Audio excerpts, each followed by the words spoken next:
In the mayhem that followed the 6 shots in Dealey Plaza, the crowds raced up the grassy knoll. About 400 people lined both sides of Elm Street. The Warren Commission took testimony from 259. 90 were asked where they thought the shots came from. 58 said the grassy knoll. All 58 were dismissed on the grounds that their recollections were mistaken.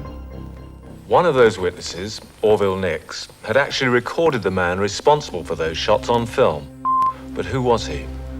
French film director Jean-Michel Chalier obtained a copy of the film from Orville Nix's son. It had been made before Nix had handed the original to the FBI, and it proves to be unlike any version seen before.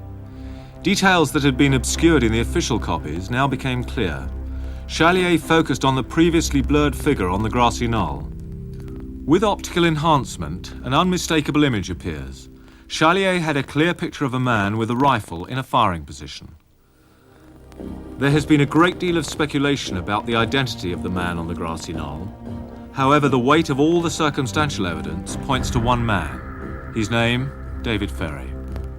Ferry was a highly skilled pilot. He'd flown guns into Cuba for the CIA and piloted a plane bringing Mafia chief Carlos Marcello illegally into the United States. Ferry knew both Lee Harvey Oswald and Jack Ruby. The night before the assassination, Ferry stayed in a hotel in Galveston.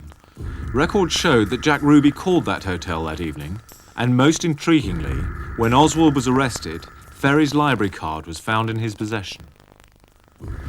Ferry's presence in Dallas on the day of the assassination has subsequently been verified by 2 gay friends with whom he lived in New Orleans. But apart from all the circumstantial connections with the main players, one piece of evidence is compelling. For a hitman, Ferry had one peculiar disadvantage. His appearance was, to say the least, striking. Ferry suffered from alopecia, a loss of all body hair.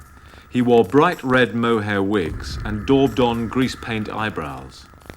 One witness who was standing on top of the Triple Lane underpass described a bizarre figure that fits his description. Acquaintances described him as having the look of a large and sad clown. Such a figure would be hard to miss.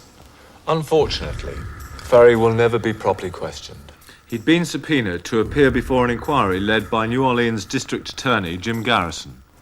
To protect him from the press, Garrison had installed him in the Fontainebleau Hotel in New Orleans. A matter of hours before he was due to appear in court, Ferry was found dead. The coroner's verdict, despite 2 typewritten suicide notes found in his home, was that he died of natural causes. Ferry's death, so close to being questioned, is suspicious. But Ferry is just another name in an extraordinary list of people who have died in mysterious circumstances. Of witnesses to the assassination, or events intimately involved with it, so far at least 32 people have died in suicides, bizarre accidents, or shootings. Who gained by Kennedy's death?